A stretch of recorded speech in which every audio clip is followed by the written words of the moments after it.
Saya sampai mundur teratur saudara-saudara. Alah kok ngene ya gitu.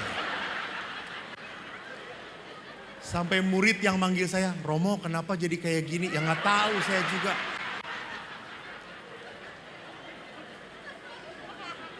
Dan Anda tahu saya pulang tidak ada yang mengantar. Boro-boro ada yang ngasih amplop, nggak ada. Saya pulang sendirian kayak jelangkung kayak gitu begitu ya. Datang diundang, pergi sendirian gitu ya. Sampai biara saya sedih, saya berdoa di hadapan Tuhan, Tuhan tolonglah. Engkau jangan mempermalukan hambamu gitu ya. Kalau mau dipanggil tuh setelah Eko pulang baru tit. Nah itu bagus kata saya. Jangan pas di depan tit gitu.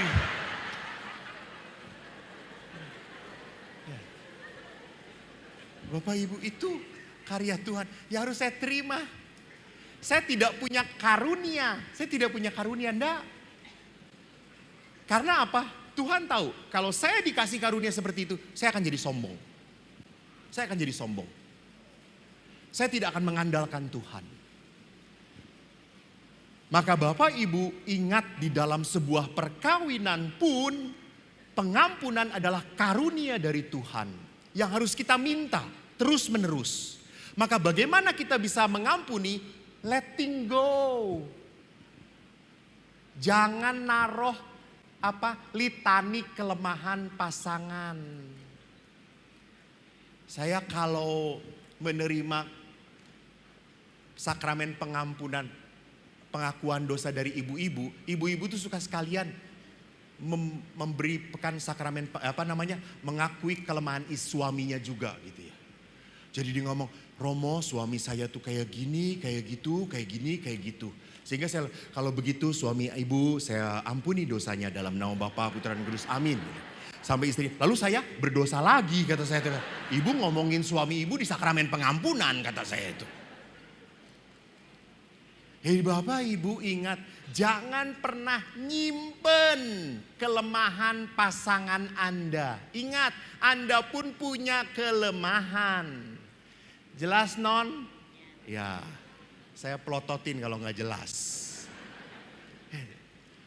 Jadi jangan pernah menyimpan.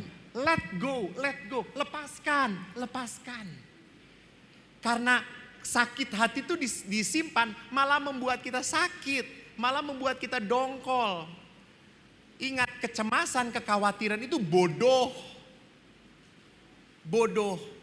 Kita dilahirkan bukan untuk khawatir dan cemas. Ada bayi lahir ke dunia langsung khawatir. Aduh besok saya jadi apa ya? Sekolah di mana? Dia nggak mikir. Maka manusia itu dilahirkan ke dunia tanpa kecemasan, tanpa kekhawatiran. Mengapa akhirnya manusia cemas? Karena manusia tidak bisa mengampuni, tidak berani let go. Ingat, burung di udara pun dipelihara oleh Tuhan, apalagi kita. Maka let go and let God. Kalau kita bisa let go, so God bisa masuk. Ingat ya di sini. Ini saya punya botol aqua kosong. Botol aqua penuh. Isinya apa? Air. Terus Bapak datang kepada saya, Romo saya punya kopi. Romo pegang apa? Botol aqua. Bisa nggak kopi itu dimasukin ke sini? Bisa, cuma tumpah. Saya bisa menikmati kopinya? Gak bisa. Karena masih ada air. Sama. Bagaimana saya bisa menikmati kopi yang diberikan Bapak? Tumpahkan dulu, kosongkan. So, biarkan kopi masuk dan nikmati. Sama. Anda hanya bisa diberkati oleh Tuhan kalau Anda melepaskan kemarahan, kejengkelan, kepedihan. Berkat masuk. Kenapa kok usaha saya nggak lancar Romo? Kenapa saya selalu punya penderitaan? Kenapa saya selalu sedih? Karena Anda nggak mau let go. Nggak mau melepaskan. Maka Tuhan tidak bisa memberkati. Karena Anda dipenuhi dengan apa? Kemarahan, kejengkelan, kekesalan, kepedihan. Next. Maka Bapak Ibu lihat Syarat mutlak dalam merasakan kebaikan Tuhan adalah apa? Pertobatan. Maka Yesus ngomong apa? Lihat, sampai berapa kali mengampuni? 70 kali 7 kali. Bahkan kalau pasanganmu datang menyesal sampai 7 kali kamu sehari, kamu harus mengampuni dia. Jadi memang pengampunan itu kenapa harus diberikan? Next. Yang depan. Pak, apa yang lihat? Bapak lihat apa di sana di layar? Titik hitam, betul? Nah, itu. Saya ingin mendengarkan itu. Kita selalu melihat titik hitam. Kita lupa di depan pun ada layar putih. Kita selalu terganggu oleh kelemahan pasangan kita. Padahal begitu banyak kelebihan yang pasangan miliki. Begitu banyak kehebatan pasangan Anda. Jadi Bapak, Ibu, apa itu pengampunan? Pengampunan itu kita belajar melihat layar putih dalam diri pasangan kita. Bukan hanya melihat titik hitam. Maka terakhir saya katakan apa? Sometimes, next, God does not change the situation because He is trying to change your heart. Allah tidak merubah engkau, Allah tidak merubah pasanganmu, Allah merubah hatimu. Supaya apa? Hatimu seperti Tuhan. Karena Allah ingin Anda itu sampai ke pintu kerajaan surga sebagai orang pemenang. Jangan ngomong, Romo, dari dulu saya memang lahirnya ngomongnya kasar kayak gini, ini udah bawaan orok. Gak bisa dirubah. Hey, kalau lahir sebagai orang emosional, jangan mati juga sebagai orang emosional. Jangan-jangan nanti dimasukin ke peti, gak mau peti ini, saya gak mau peti yang ini gitu ya. Saya gak mau dimandiin sama dia gitu. Ya Allah. Jadi kalau kita mati sebagai orang lemah, kalau kita hidup sebagai orang lemah, kita harus mati sebagai pemenang. Jangan menjadi orang yang kalah dengan kelemahan. Maka Bapak Ibu yang terkasih, sekali lagi saya mau katakan apa? Mari, perkawinan Anda akan penuh berkat.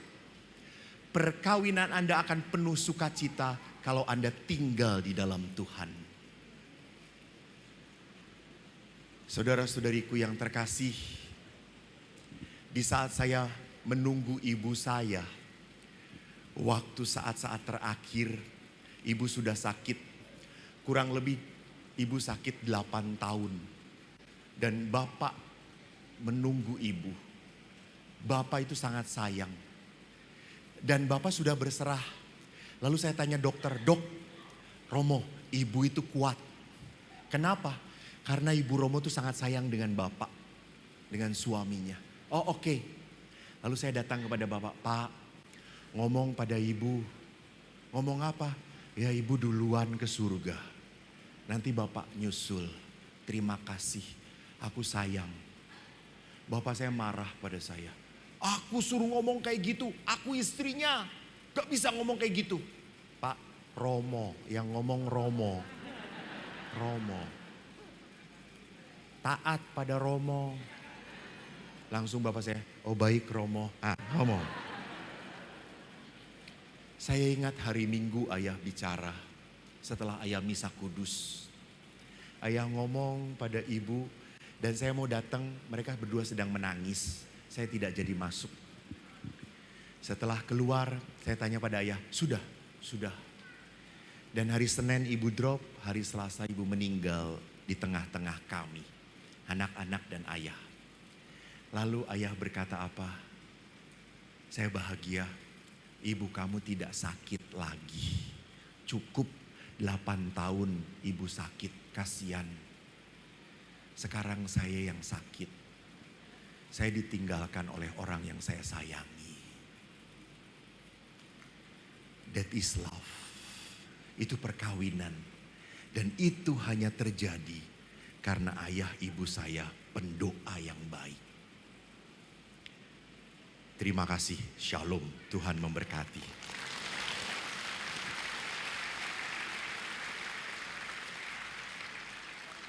Bapak Ibu, saya punya tugas, amanat. Romo Paroki sedang punya mimpi untuk membangun toko rohani di paroki supaya umat itu makin berdevosi. Nah, masalahnya hari ini pengumpulan dana dimulai.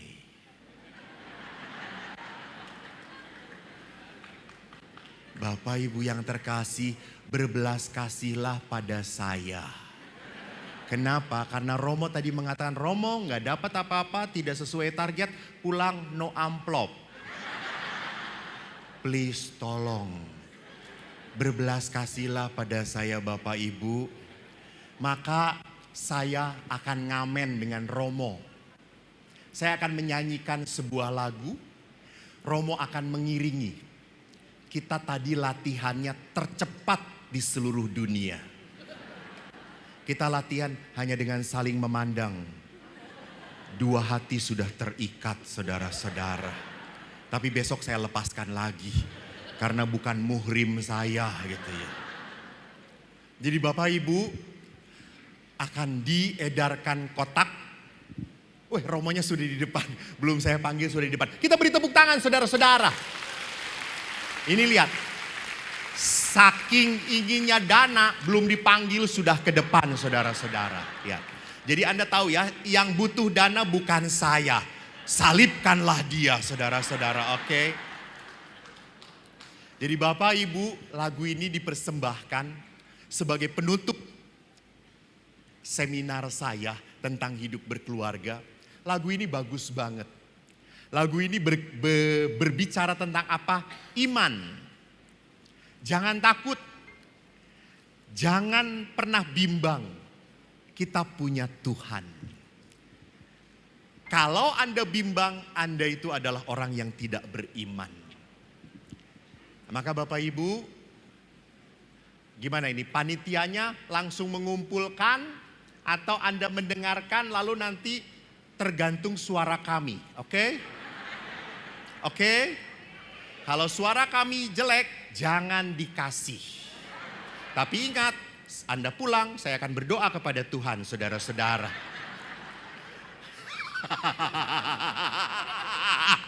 Semoga diberkati. Walah. Jadi setelah saya bernyanyi, diiringi oleh Romo, nanti tim yang mengumpulkan dana akan berputar dan sekali lagi dana itu untuk dipakai kebutuhan pembangunan pengadaan toko rohani di paroki HTSPM, Hati Tersuci Santa Perawan Maria. Oi, kalau umat Hati Tersuci Perawan Maria itu Romo murah hati.